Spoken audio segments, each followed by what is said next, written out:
First regular session of the 20th Congress is hereby called to order. Senator Lorin Legarda will lead the chamber in prayer. Heavenly Father, we adore you, we worship you, we praise you. We ask that you forgive us for the things we may have done and the things we failed to do, for we are only human. Help us become your instruments. May we be honest to the people we serve, be faithful to the duties we are bound with, and be true not just to ourselves, but to the entire nation. May we be reminded that we are measured not by the things seen by others, but by what we do when no one is looking. We lift to you our legislators, especially those entrusted with deliberating on the nation's budget in the ongoing bicameral conference committee. May we be reminded that we are in power because of the people we serve and that they deserve the best of us. We also pray for the staff and all those serving in government, that they may be blessed with wisdom and strength, and that we may all be guided by kindness, compassion, and a spirit of service.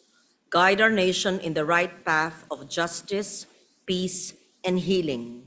We pray for the Filipino family to have food on their plates, that their wishes come true, and that every family be joyous in the coming holidays. We ask this in your holy name.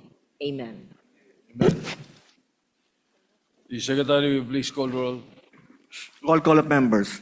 The Honorable Senator Aquino, Senator Cayetano Alan, Senator Cayetano Pia, Senator De La Rosa, Senator Ejercito, Senator Escudero, Senator Estrada, Senator Gatchalian, Senator Go, Senator Antiveros, Senator Lacson, Senator Lapid, Senator Legarda, Senator Marcoleta, Senator Marcos, Senator Padilla, Senator Pangilinan, Senator Tulfo Erwin, Senator Tulfo Rafi, Senator Villanueva, Senator Villar Camille, Senator Villar Mark, Senator Zubiri.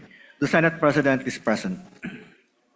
With 17 senators present, the chair declares the presence of a quorum.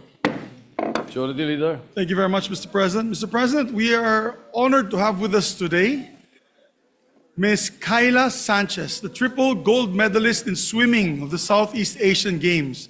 She's with us today, Mr. President. Maybe we can ask for a minute suspension so that we just can say hello and congratulate her. Session suspended. Take note that I believe she's the most bemedaled athlete in this last Southeast Asian Games for the Philippine team, Mr. President. She just showed us her 3 golds and 4 or 5 silvers. 5 silvers. So Yes, congratulations to the pride of the country. Thank you very much for your yes, service. thank you, Mr. President. Mr. President, I move that we dispense with the reading of the journal of the 35th session, Tuesday, December 16, 2025, and consider the same as approved. Yes, so much, Mr. Any President. objection? Chair is none. The journals approved. Thank you, Mr. President. Mr. The President, I move that we Majority proceed with the Leader, reference. Before you continue, before we proceed Yes. with the reference of business, may I be allowed to greet you a happy wedding anniversary? Thank you very much, Mr. President. May we know also Mavic Garcia? That's right. Wedding You also December 17? Majority Leader, Yes, Mr. President. how long have you been married? I have been married now for 20 happy years, Mr. President. 20 years? 20 years, sir. 20 years na pinagtitiis ni Audrey. No? I am very far from your the 56. date of your wedding, Mr. President, the length of your wedding anniversary with your wife. 56. 56 years? Yeah. Yung sa tatay ko po, 62 na. So I'm hoping I can follow suit if we live long enough. All right. Thank you for your Anyway, greetings, Mr. President. Congratulations. Thank you, sir. Okay. Thank you, sir. Thank you, sir. So we proceed with the reference of business? Before I answer, before we take up other matters, Mr. President, do you know the secret to a long and lasting marriage, Mr. President? You know? I know. Yes, Mr. President. Oh, yes. What is your secret, Mr. President? She's always right. That's right. And answer with the yes, dear. Yes, correct. Yes, dear. Correct. Alam nyo po, isa po ako, kasama po kami ni Senator Rapi Tulfo tsaka ibang mga kasamahan ko dito na grupong uhaw. Ano yung Alam niyo yung uhaw? uhaw, Mr. President? What is wow? Union of Husbands Afraid of Wives. Ah, okay. Kaya Mr. matagal President, ang pagsasamahan namin. Mr. President, Yes, Senator Pangilinan is recognized. yes, just a quick manifestation. Sharon and I will be married 30 years next year, and we have a simple arrangement. She goes her way, and I go her way. There you go. All right. Those are the secrets to long-lasting Uh-huh. marriages. So, Mr. President, I move that we proceed with the reference to business. Secretary will proceed with the reference of business. Message from the House of Representatives, letter from the House informing the Senate that on 10 December 2025, it adopted House Concurrent Resolution Number 8, Concurrent Resolution upholding fidelity to the 1987 Constitution relative to the duties and responsibilities of the Conference Committee on the General Appropriations Bill to ensure transparency and accountability in the enactment of the national budget, in which it requests the concurrence of the Senate. Referred to the Committee on Rules. Bills on first reading. Senate number 1601, an act strengthening the University of Antique, expanding its curricular offerings and the composition of the governing board and appropriating funds therefore. Senator Legarda. Referred to Committees on Higher Education, Ways and Means, and Finance. Senate number 1602, an act giving preference to domestic bidders participating in government procurement projects. Senator Villanueva. To the Committee on Finance. Senate number 1603, an act providing for the establishment of registries of skilled workers in barangays. Senator Villanueva. Referred to Committees on Labor, Local Government, and Finance. Senate number 1604, an act expanding the coverage of the tertiary education subsidy, amending for the purpose Republic Act number 10931, otherwise known as the Universal Access to Quality Tertiary Education Act. Senator Villanueva. To the Committees on Higher Education and Finance. Senate number 1605, an act providing for additional benefits for all teaching personnel in state universities and colleges and state-run technical and vocational institutions, appropriating funds therefore. Senator Villanueva. To the Committees on Civil Service, Technical Higher Education, Ways and Means, and Finance. Senate number 1606, an act providing for additional benefits for all teaching and non-teaching personnel in public basic education schools, appropriating funds therefore. Senator Villanueva. To the Committees on Civil Service, Basic Education, Ways and Means, and Finance. Senate number 1607, an act to protect Filipinos from the harmful effects of trans fatty acids, appropriating funds therefore. Senator Villanueva. To the Committees on Health, Trade, Ways and Means, and Finance. Senate number 1608, an act imposing excise tax on plastic bags, amending for the purpose Section 288 and adding a new Section 150-C in the National Internal Revenue Code of 1997 as amended. Senator Villanueva. Referred to the Committee on Ways and Means. Senate number 1609, an act mandating the stockpiling of personal protective equipment and appropriating funds therefore. Senator Villanueva. To the Committees on Health and Finance. Senate number 1610, an act instituting the Medical Reserve Corps and appropriating funds therefore. Senator Villanueva. To the Committees on Health and Finance. Senate number 1611, an act further amending Republic Act number 11213, the Tax Amnesty Act as amended by Republic Act number 11569 and Republic Act number 11956 by extending the period of availment of estate tax amnesty until June 14, 2027. Senator Villanueva. Referred to the Committee on Ways and Means. Senate number 1612, an act upgrading the minimum salary grade level of nurses from salary grade 15 to 19, amending Section 32 of Republic Act number 9173, otherwise known as the Philippine Nursing Act of 2002. Senator Tulfo E. To the Committees on Civil Service, Health, and Finance. Senate number 1613, an act granting Philippine citizenship to Matthew James Ramos. Senator Go. Referred to the Committee on Rules.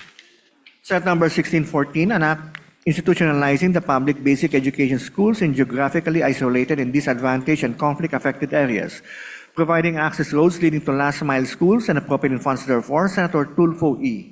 To the Committees on Basic Education, Public Works, and Finance. Senate number 1615, an act providing for the Magna Carta of Barangay Health Workers. Senator Padilla. To the Committees on Health, Local Government, and Finance. Resolutions. Proposed Senate Resolution 202, urging the appropriate Senate committee to conduct an inquiry in aid of legislation into the growing mental health conditions in the Philippines with the end in view of strengthening the implementation of existing laws, expanding access to mental health services, and promoting awareness, prevention, and treatment. Senator Tulfo E.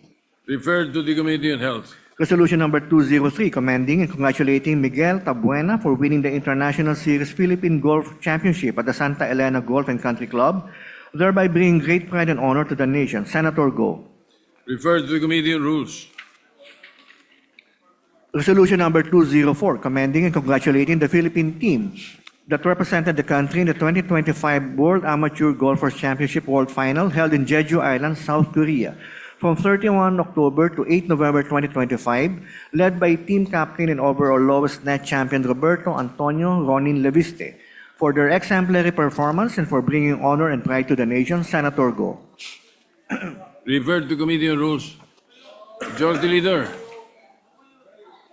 Majority Leader, are you not going to propose a resolution to congratulate the distinguished lady swimmer, the champion? Yes, Mr. President, maybe because there's so many winners, I have to discuss it with the members if you want to do it one by one or do we do it as a whole? And we invite all the winners here, the medalists, Mr. President. All right. After But the maybe Saudi- because she's the most bemedaled, Mr. President, maybe we can give her that distinct, separate- distinct honor. Separate resolution, yes? Yes, a separate resolution. You may We'll invite prepare. her again. Yes, Mr. President. We can prepare a resolution. Do you want to do it for today, Mr. President? Yeah, if you have it, then she's here already. Yes. Huh? We shall prepare, Mr. President, a resolution and take it up in a later hour so that we can approve it, Mr. I President. think there is one already. Huh? Filed by Senator Go, a resolution commending and congratulating Filipina swimmer Kayla Sanchez. If that's the case, Mr. President, with the permission of the body, I move to adopt Adopt. What is that resolution the Senate number. 205. Mr. President, I move to adopt resolution number 205. I so move, Mr. President. As chairman of the Committee on Rules, you are authorized. Any objection? Hearing none, the PS resolution, proposed resolution 205 is hereby adopted. May we just ask the Secretary, I know it's a bit late, may we just ask the Secretary for the full title of the measure to be read on the records, Mr. President. Yes, the Secretary will read the content of the resolution, or the title of the resolution. Resolution commending and congratulating Filipina swimmer Kayla Sanchez for her outstanding performance in the 2025 Southeast Asian Games in Thailand. Thank you very much, Mr. President. It's already moved and adopted. Yes. We'd like to ask for a minute suspension so we can ask all members to come up on the podium for a picture. But before we do that also, Mr. President, we have with us today a bronze medalist in bouldering. I think that is like rock climbing in the Southeast Asian Games. Mr. Praj de la Cruz is with us today as well. All right. Congratulations. Likewise. Miss Praj de la Cruz. Yes, Ms. De La Cruz is. Congratulations in order. Congratulations. So we have All a right. minute for suspension, Mr. Yes, President. session suspended. One of our colleagues would like to avail of the privilege hour. I move that we recognize our distinguished colleague, Senator Rodante Marcoleta, to deliver his speech. Senator Dante Marcoleta is recognized.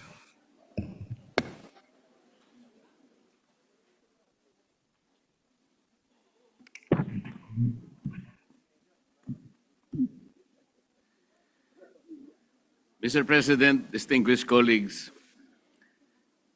I rise today on a matter of national significance, one that directly affects our sovereignty, our security, our economic direction, and our way of life. In November 2025, the United States of America issued a new national security strategy. This document is not merely a statement of American priorities. It is a declaration of how the world's most powerful country now understands power, alliances, and competition. For countries like the Philippines, which are strategically located, economically developing, and geopolitically exposed, this strategy has direct and profound consequences. The 2025 U.S. National Security Strategy marks a decisive shift away from post-Cold War globalism toward a narrower interest-based approach. It explicitly rejects open-ended ideological missions and instead focuses on strategic discipline, aligning objectives with available means, and avoiding overextension. It is defining its interests more strictly and asking harder questions to its allies. What do you bring to the table? President Trump himself summarized it succinctly, Mr. President. To focus on everything is to focus on nothing.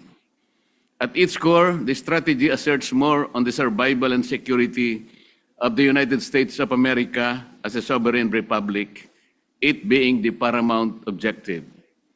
Everything else, alliances, trade, diplomacy, military presence, is subordinate to that goal. The strategy is anchored on several principles.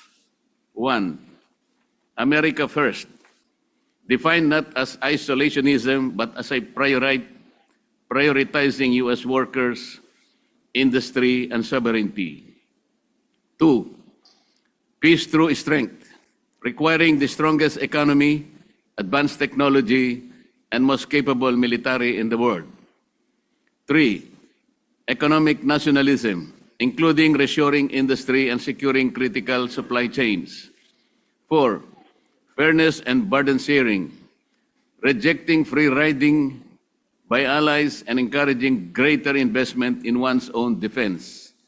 And five, primary of national sovereignty, putting national interests over transnational governance.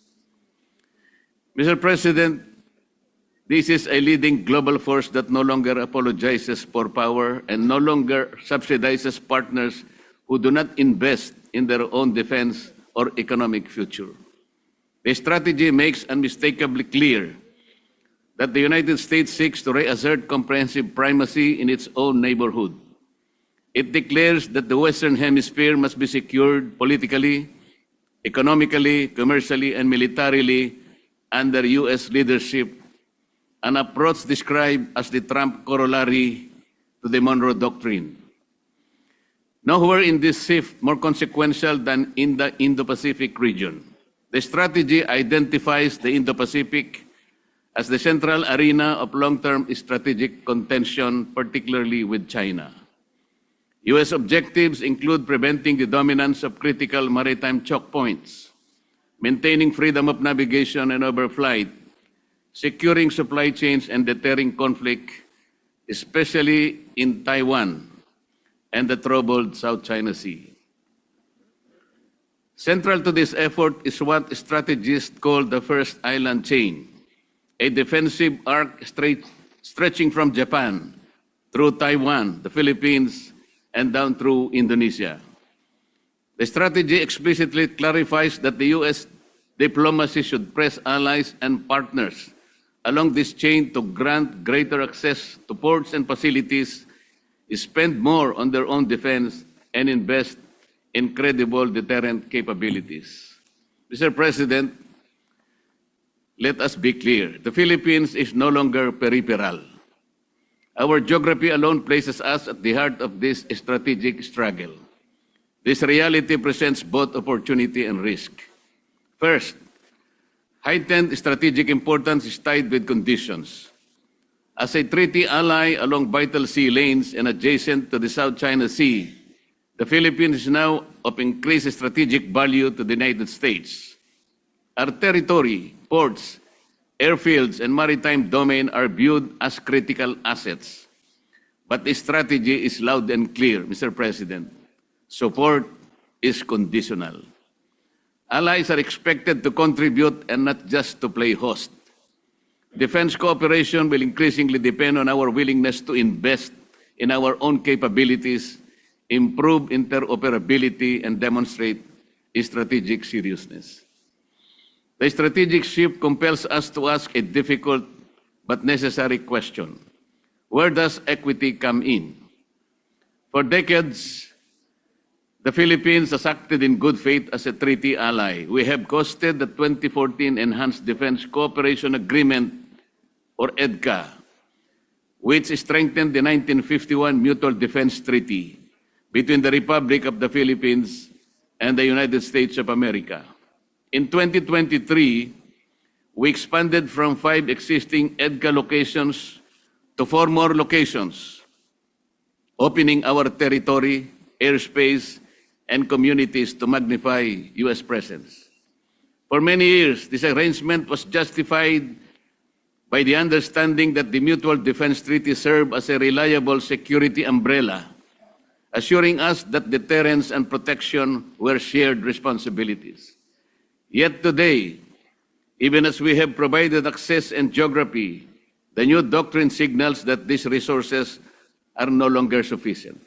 We are now told point blank that unless we invest more, spend more, and field greater capabilities, support is conditional. This raises a profound implication, Mr. President. The long-standing assumption that alliance alone guarantees security is no longer valid. As a nation that placed deep trust in the immutability of the U.S. policy, we must now reckon with the reality that strategic realities can change abruptly, even for long-time allies. The lesson is sobering but clarifying. Our security cannot solely rely on inherited commitments or empty assurances. It must be grounded on our own capacity, our own investments, and our own resolve to defend the Republic, regardless of shifts in the policies or even our closest friends. Second, there will be a shift from purely aid to capability-based partnerships. The era of dependency now appears to be a thing of the past. The United States now prefers partnerships based on capability, contribution, and alignment. Countries that fail to modernize their armed forces or protect their own maritime interests risk marginalization, even if they are treaty allies. This should concern us, Mr. President. In this evolving strategic equation, the Mutual Defense Treaty now rests on a fundamentally new equilibrium. While the treaty remains in force and continues to symbolize a shared commitment to peace and stability, its practical meaning has shifted from automatic assurance to conditional partnership. Defense commitments are no longer viewed as standing guarantees rooted in history, but as arrangement contingent on demonstrated capability, burden sharing, and strategic alignment. We have debated AFP modernization for years, Mr. President, yet projects are delayed, budgets questioned, and priorities shifted. Meanwhile, our fishermen continue to face harassment and our patrols remain limited. Sovereignty cannot rest on press releases alone. It requires ships, aircraft, trained personnel, sustained political will, and defending our maritime rights with credibility and certainty, not mere rhetoric. Legitimate sovereignty requires the ability to protect it. Third, we must realize that economic security is national security. The strategy treats economic power as inseparable from national security. The U.S. is actively diversifying supply chains away from China, creating opportunities for manufacturing, semiconductors, electronics, and digital services. This is a historic opportunity for the Philippines, but competition will be fierce. Southeast Asian states are racing to attract same investments. Those with unreliable power, weak infrastructure, regulatory instability, or policy inconsistency will be bypassed. We all know the hard and inconvenient truths. High electricity prices, corruption, bad governance, and uncertainty in rules would continue to hold us back, Mr. President. Strategic relevance today depends on economic relevance. If we wish to be trusted supply chain partner, we must ensure reliable and affordable energy, modernize ports, logistics, and transport networks, create stable, predictable investment rules, and align education and workforce development with high-value industries. Sa huli, ito ang pinakamahalagang aral para sa atin. Walang bansang tunay na iginagalang kung wala tayong kakayahang ipagtanggol ang sarili, lalo na yung soberenya at itaguyod ang sariling kaunlaran. ang pakikipag-alyansa ay hindi kapalit ng pambansang lakas. Ito ay nagiging makabuluhan lamang kung ang bansa ay may malinaw na direksyon, matatag na ekonomiya at kakayahang ipagtanggol ang kanyang teritoryo. Ang hamon sa atin na hindi pumili ng panig ng tunggalian ng mga bansang makapangyarihan, kundi tiyaking handa ang Pilipinas sa lahat ng pagkakataon. Gawin nating halimbawa ang Singapore. Taong 1965 nang sila ay tanggalin sa Federasyon ng Malaya. Umagulgol si Lee Kuan Yew sa harap ng publiko at pinangakuan ng kanilang mamamayan na tatayo sila sa sarili nilang mga paa at magtatagumpay. At tingnan natin ngayon, Mr. President, napalago nga nila ng mabilis ang kanilang bansa. Naging sentro ng kalakalan at teknolohiya, napaunlad ang edukasyon, pabahay at serbisyong pangkalusugan at napabilang sa mga bansang itinuturing na First World. Mr. President, distinguished colleagues, the 2025 U.S. National Security Strategy signals a world where power, production, and sovereignty matter again. For the Philippines, this is neither a call for submission nor confrontation. It is a call for strategic clarity.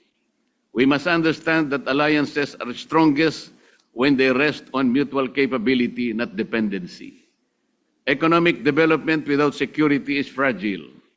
Security without economic strength is unsustainable.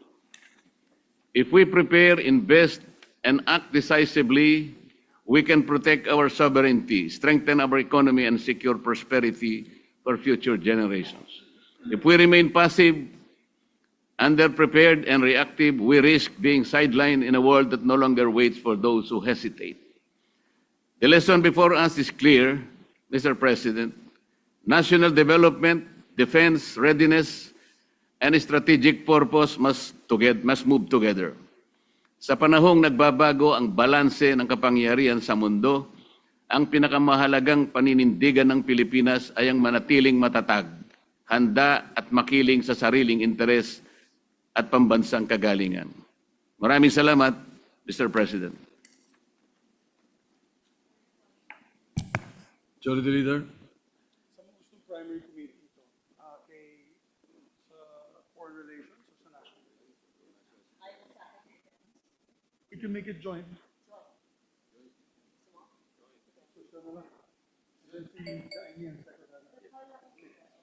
Yes, Mr. President. Mr. President, I move that we refer the speech of our distinguished colleague, Senator Rodante Marcoleta, which is very, very important in light of so many things that are happening now in the world order, Mr. President. To the Committee on National Defense as the primary committee and the Committee on Foreign Relations as the secondary committee. I so move, Mr. President. Hearing no objection, the privileged speech is hereby referred to the Committee on Defense and the Committee on Foreign Relations. Okay lang. Thank you, Mr. President. Majority Leader. Mr. President, yes, we have, okay, I move for additional reference to business, Mr. President. Okay lang. Ito na ba yun? Additional reference to business.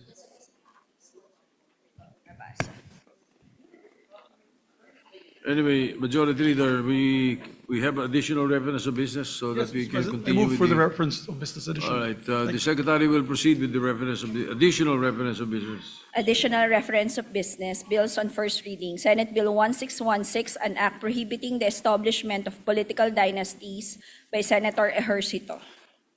Referred to the Committees on Electoral Reforms and Constitutional Amendments. Senate Bill 1617, an act declaring a one-time amnesty on all unpaid internal revenue taxes imposed by the national government for taxable year 2024 and prior years by Senator Ejercito. Referred to the Committee on Ways and Means. 1618, an act further amending Republic Act Number 11213 or the Tax Amnesty Act as amended by RA Number 11569 and RA 11956 by extending the period of availment of the estate tax amnesty until June 14, 2027 by Senator Ejercito. referred to the Committee on Ways and Means. 1619, an act promoting rice security by ensuring the adequate supply and stable price of rice and strengthening the mandate of the National Food Authority, amending for the purpose RA number 8178, otherwise known as the Agricultural Tarification Act, as amended by Senator Ejercito. To the Committees on Agriculture, Ways and Means, and Finance. 1620, an act amending sections 3 and 7 of RA 10931, otherwise known as the Universal Access to Quality Tertiary Education Act, to enhance efficiency, equity, and accountability of the tertiary education subsidy program by Senator Ejercito. To the Committees on Higher Education and Finance. 1621, an act expanding the purpose and application of the Special Education Fund, amending for the purpose section 272 of RA 7160, otherwise known as the Local Government Code of 1991, and for other purposes by Senator Ejercito. To the Committees on Local Government, Basic Education, Ways and Means, and Finance. 1622, an act promoting business competitiveness by providing temporary tax relief to single proprietorships, cooperatives, partnerships, or corporations classified as micro, small, and medium enterprises by Senator Ejercito.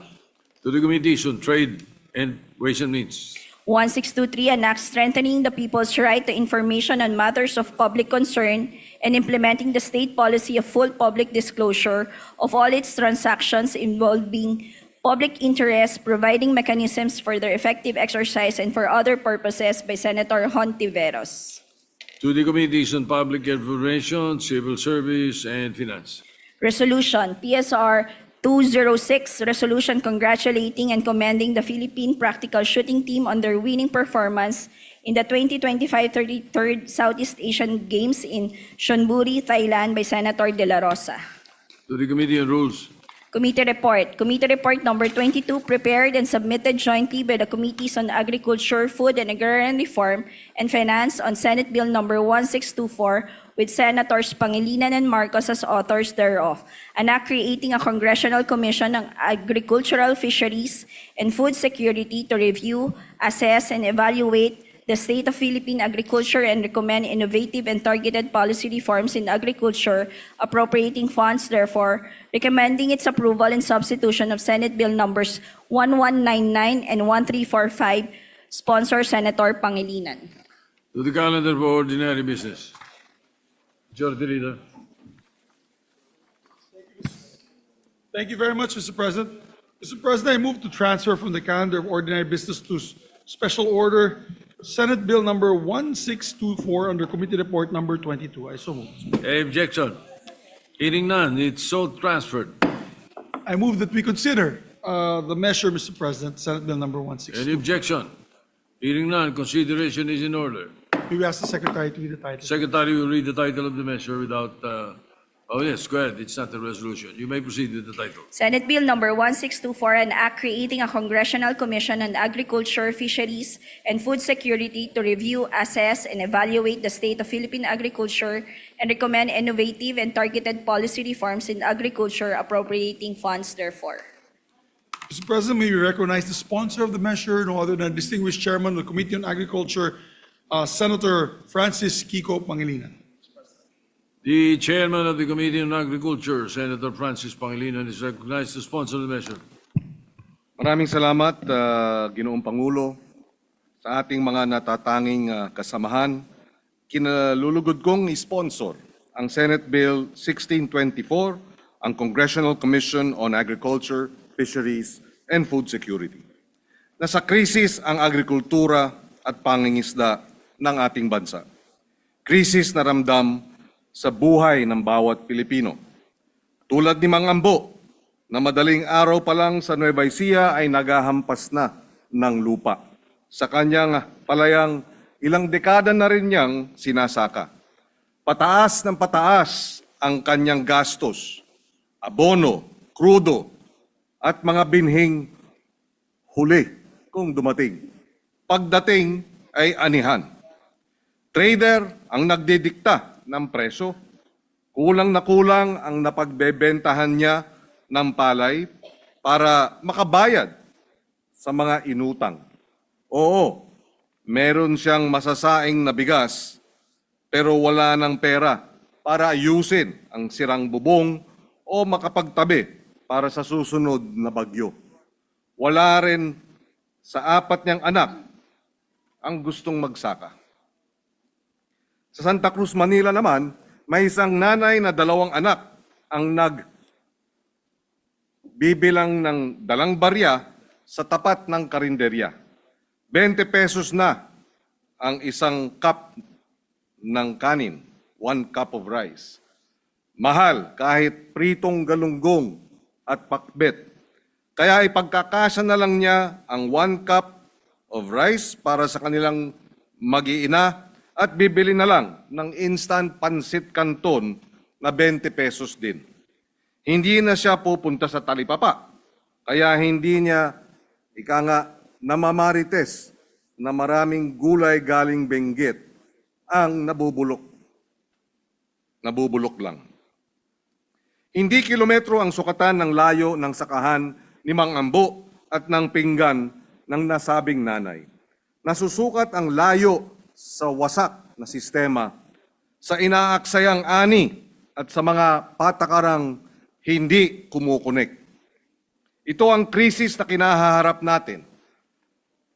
Nagkakandakakuba sa hirap at edad ang mga magsasaka at mangingisda, mataas at sumpungin ang presyo ng pagkain, at milyong-milyong pamilyang Pilipino ang walang kakayahang kumain ng masustansya at sapat sa bansang mayaman ng dagat at lupa.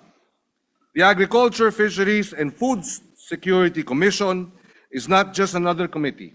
It is a chance to finally confront what is broken in our agri and fisheries sector and fix it before the costs grow even higher and the hunger affects even more. Pagkakataon pa para harapin at ayusin ang sira bago pa lumobo ang gastos. Ilang dekada na rin tayong nagpapasa ng mga batas, pinopondohan ng mga programa para dalhin sa bagong siglo ang agriculture ng Pilipinas. Pero nananatiling mababa ang ani, huli at kita ng mga magsasaka at mangingisda kumpara sa mga bansa sa ating rehiyon. At tayo ang pinakamalaking rice importer pa rin sa buong mundo. Kanya-kanyang magtrabaho at kanya-kanyang kamalig ang mga ahensya ng pamahalaan. DA sa produksyon, DAR sa lupa, hiwalay rin ang DNR at ang inaasahang mula sa mga LGU. Nagkapatong-patong ang mga mandato, nagbabanggaan ang mga patakaran, at naglalaho ang pananagutan. Mahalaga ang gawain ng mga nabanggit na ahensya pero wala sa disenyo para tumigil sandali at pilitang sagutin ang pinakamahirap na tanong. Ano ang ugat ng krisis sa agrikultura at pangingisda at ano ang kinakailangang gawin para baguhin ito? Yan ang papel ng Agricom. Similar to the education commissions that confronted our education and learning crisis, Agricom is envisioned as a time-bound, high-level congressional body with a singular mission to examine Philippine agriculture and fisheries in its entirety, and to recommend concrete, targeted reforms that government is politically bound to act on. Hindi isa pang permanenteng burokrasya ang Agricom. It is a 3-year intervention with urgency built into its design. First, it will take an unflinching look at the entire Philippine food system, yung supply chain, yung mga batas, mandates, price formation, climate risks, and lived experiences ng ating mga magsasaka, mangingisda, mga trader, middlemen, mga consumer, mga wholesale buyers, mga retailers. Tatanungin ng Agricom bakit hindi makausad ang ating agrikultura sa kabila ng napaka-abanteng mga batas. Bakit napakataas pa rin ng post-harvest losses? Bakit napakalayo ng presyo sa sakahan kumpara sa presyo sa palengke? Pangalawa, wawakasan nito ang pagkaligalig sa mga institusyon. Ngayon, hinaharap ng mga magsasaka ang isang ahensya para sa inputs, iba namang ahensya para sa lupa, iba pa rin para sa pautang, madalas walang koordinasyon at maliit ang pananagutan. kakalasin ng Agricom itong legalig at magbibilin ng mas malinaw, mas naunawaang paraan sa ng pamamahala sa pagkain at agrikultura. Third, it will lay down medium and long-term development paths with measurable targets, higher yields, higher incomes, better infrastructure, stronger market access, and real climate resilience. Ang mahalaga, hindi matatapos sa mga plano ang trabaho. It will recommend specific laws, budget priorities, institutional reforms, and report regularly to Congress on what must be done.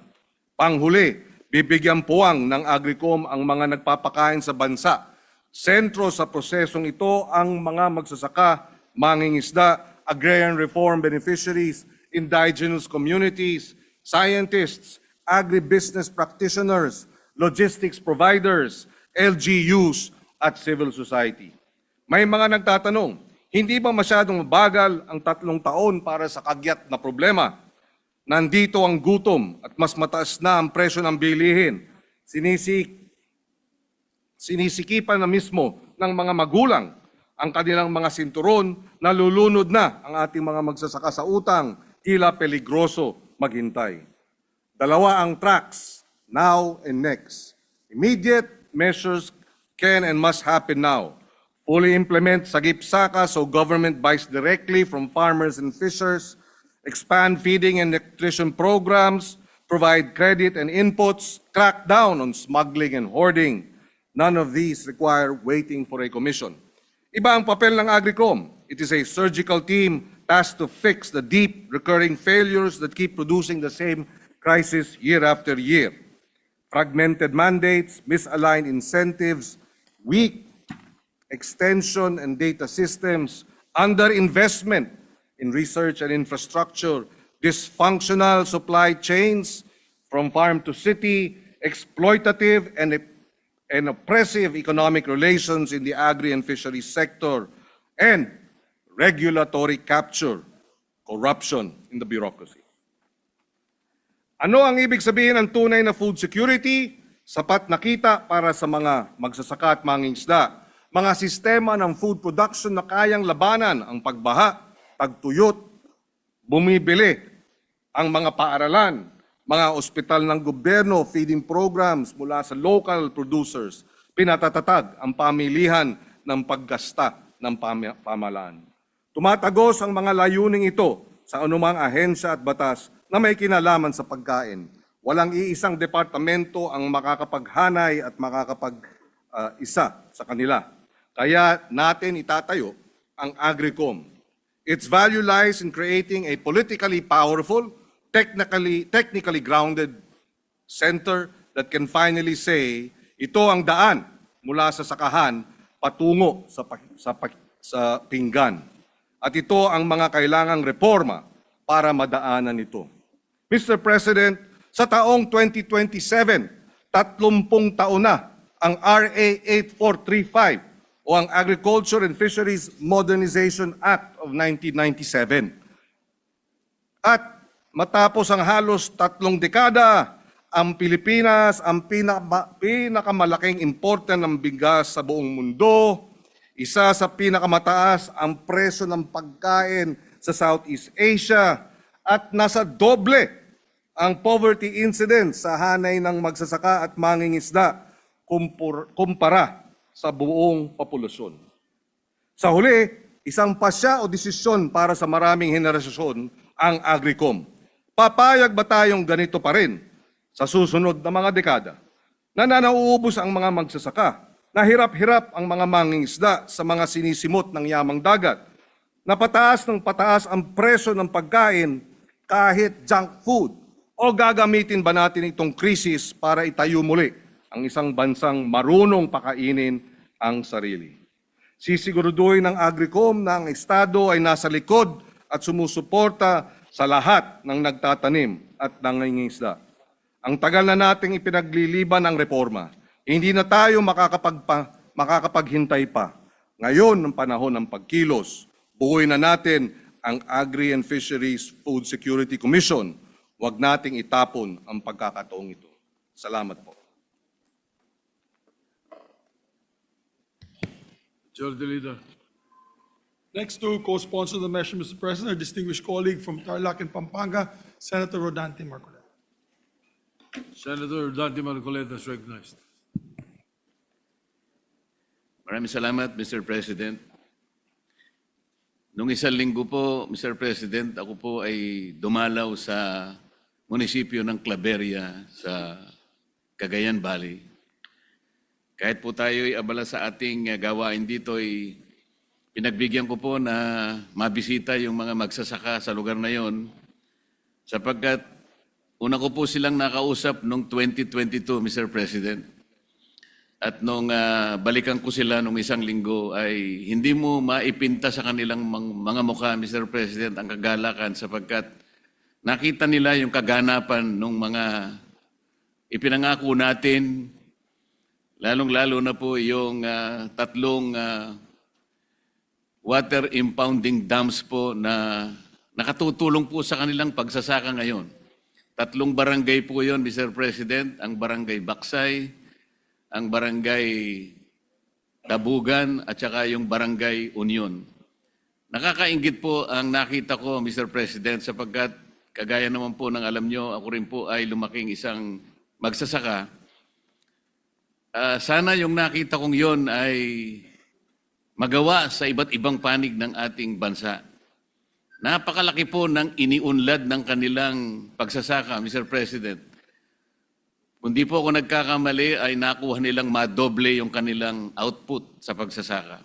Tuwan-tuwa po sila at hindi nila malaman kung paano sila magpapasalamat sa mga biyayang nakamit po nila, sapagkat doon po ay nakita nila na ang isang proyekto na hindi kinapalooban ng kahit anong korupsyon, ganun pala kanya, kapag wala palang korupsyon ang isang proyekto, makikita mo yung pagkakagawa niya at alam na alam mo na ito'y magiging kinabukasan na ng aming mga pamilya. Nakita po nila yung katatagan ng mga OG dams, Mr. President, at saka yung mga irrigation links po na dumaloy sa kanilang mga sakahan.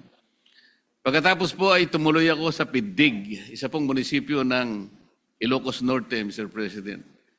Nakita ko po ang isang modernong rice mill na may kasama pong drying facilities. Nainggit na naman po ako sapagkat sa tagal ko po sa aking barangay sa Paniki, Tarlac, wala po akong nakitang ganong pasilidad. Napakaganda po. Kami po nung kami nagsasaka pa po, maraming taon na nakararaan, Mr. President. Nagbibilad po kami ng palay sa plaza po ng munisipyo. Nakikigagawan po sa araw kung para lang po maibilad yung aming mga palay. Kung minsan naman po sa kalsada, ando na po yung daanan ng kung ano-anong mga sasakyan. Sana po ganun lahat ang mangyari sa lahat ng mga lugar natin sa ating bansa para sa ganun ay yung daloy po ng kaginhawaan ng pagsasaka ay maranasan po lahat ng ating mga kababayan. This is the reason, Mr. President, why I rise today to co-sponsor and to co-author the Senate Bill number 1624 or the Congressional Commission on Agriculture, Fisheries, and Food Security, AGRICOM Act. As one who grew up to farmer parents and now a proud tiller of a humble lettuce farm in Paniki, Tarlac, Mr. President, this representation has long been a staunch advocate of pursuing concrete and targeted reforms in our agriculture and fisheries sector. Kaya naman noong Agosto pa lamang, Mr. President, sa isa pong pagdinig natin sa mga komite, nabanggit ko na dapat na ring magkaroon ng isang komisyon na titingin sa kalagayan at mga suliraning kinaharap ng ating mga magsasaka at mga mangingisda. With the creation of AGRICOM, we will undertake a long overdue national assessment and evaluation of what our farmers and fisherfolk need and why they are still left behind. Sa pagitan ng AGRICOM, magkakaroon tayo ng isang malinaw na mekanismo upang magrekomenda ng mga konkreto, makabuluhan at makabagong reforma na magpapalakas sa ating mga magsasaka at mangingisda. magtitiyak ng sapat na abot-kayang pagkain sa bawat Pilipino at magtutulak sa Pilipinas na maging globally competitive sa larangan ng agrikultura at pangisdaan. Hindi na bago sa ating kasaysayan ang pagsasabatas ng isang komisyon na siyang tututok sa iba't ibang sektor ng ating lipunan, Mr. President. Under the EPIRA Law o Republic Act 9136 as amended, a Joint Congressional Energy Commission, JCEC, was constituted to exercise oversight in the implementation of all existing energy laws in the country. Sa larangan naman ng edukasyon, nagkaroon na tayo ng 2 komisyon na naliksik sa estado ng ating edukasyon. Una ay ang First Congressional Commission on Education na binuo sa ilalim ng Joint Resolution Number 02 ng 8th Congress noong 1990. At pangalawa ay ang Second Congressional Commission on Education na naitatag sa ilalim ng Republic Act 11899 noong July 23, 2022. For agriculture, Mr. President, a joint resolution was approved as far back as December 20, 1995 during the 10th Congress, calling for the creation of a congressional commission to review and assess the state of Philippine agriculture. So more than 30 years later, our agriculture sector remains dismal. Ang sabi nga po, kung i-characterize ito, Mr. President, subservience farming na lamang po eh. Ibig sabihin, nagsasaka siya, nagsisikap, nagtityaga, ngunit para sa pagkain lang. Bukod doon, wala na po. Patuloy na nabubuhay sa kahirapan ng ating mga magsasaka. Hindi sapat ng ani at ang patuloy na pagdepende sa importasyon para sa pagkaing bigas ng ating mga mamamayan. Ilan lamang ito sa mga problemang dapat nating agarang masolusyonan, Mr. President. So I join the sponsor in pushing for the creation of this Congressional Commission on Agriculture, Fisheries, and Food Security. Thank you, Mr. President. Thank you, Senator Marcoleta. Majority Leader. Thank you, Mr. President. Mr. President, I move that we recognize also to co-sponsor the measure Senator Robin Hood Padilla. Senator Robin Padilla is recognized to sponsor the measure. Maraming salamat po, Ginoong Pangulo. Assalamualaikum warahmatullahi wabarakatuh. Magandang araw din po sa ating mga kasama. Ginoong Pangulo, buong galang po akong tumatayo upang i-co-sponsor ang Senate Bill number 1624 na nagtatatag ng Agricom na inihain po ng bayani ng magsasaka, Senator Kiko Pangilinan. Sa tulong po ng panukalang batas na ito, ang usapin ng pambansang seguridad sa agrikultura at pagkain ay nabibigyan tugon, kung saan ang mga panukalang reforma ay nakasentro sa mga magsasaka at mangingisda na siyang labis na naapektuhan ng magulong sistema at hindi nagtutugmang mga programa. Ang Agricom ay hindi lamang dagdag ahensya, kundi pag-aayos ng direksyon ng agrikultura sa bansang mayaman sa yamang lupa at yamang tubig. Napapanahon na para sa isang komisyong magsusuri ng mga polisiya at gastusin ng sektor ng agrikultura at pangingisda upang palakasin ang koordinasyon nito sa pamahalaan at maglatag ng malinaw na reforma. Malaking tulong din ang panukalang research arm ng Senate Bill number 1624 sa pagsisiguro na ang programa ay nakabatay sa datos at panukala ng mga eksperto at practitioners na may angkop na kasanayan sa larangan ng agrikultura. Bilang mambabatas, naniniwala ako na ang food security ay responsibilidad ng pamahalaan. Ang Agricom ay kailangan sa kalutasan ng laban sa gutom ng mamamayan katulad po ng talumpati ng ating bayani ng agrikultura, Senator Kiko Pangilinan. Dahil dito, buong tapang kong sinusuportahan at kinuko-sponsor ang Senate Bill 1624. Maraming salamat po. Majority Leader. Thank you very much, Mr. President. To allow our colleagues to study the measure further, I move that we suspend consideration of the measure. Consideration. I'm sorry. Uh, Do you also want to give a co-sponsorship speech? The lady senator from Antique. yes, Senator Lorna Legarda is recognized. Please. Mabagal yung staff. No, I have prepared message. Thank you, Mr. President. I rise to co-sponsor Senate Bill number 1199, which proposes the creation of a Congressional Commission on Agriculture, Fisheries, and Food Security, or AGRICOM. For decades, our agriculture and fisheries sectors have been weighed down not by a lack of laws or programs, but by fragmented implementation, overlapping mandates, and the absence of a coherent, whole-of-government approach. Agencies operate in silos.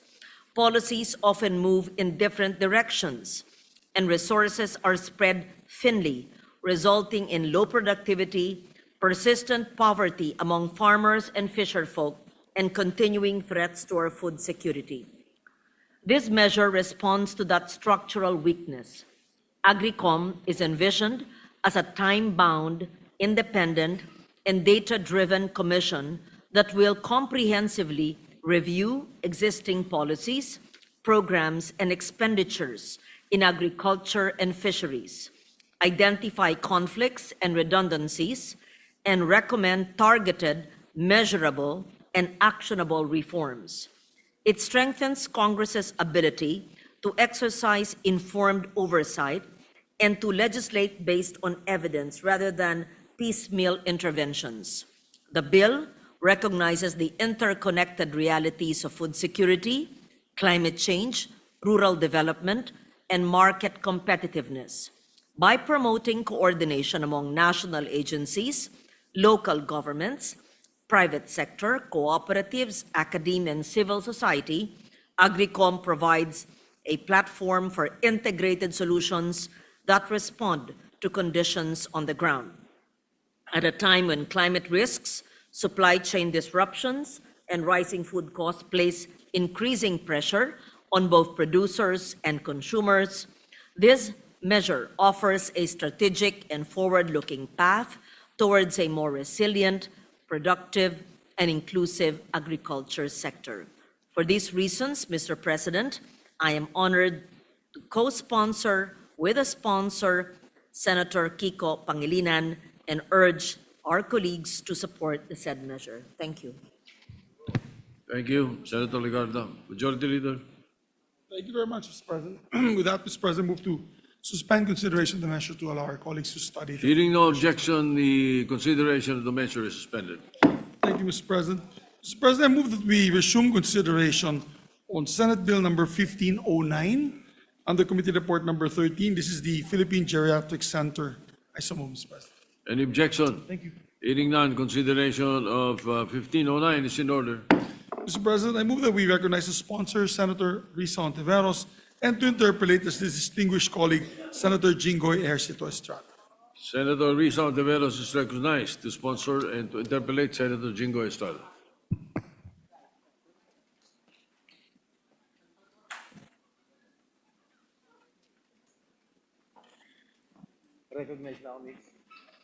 Thank you, Mr. President.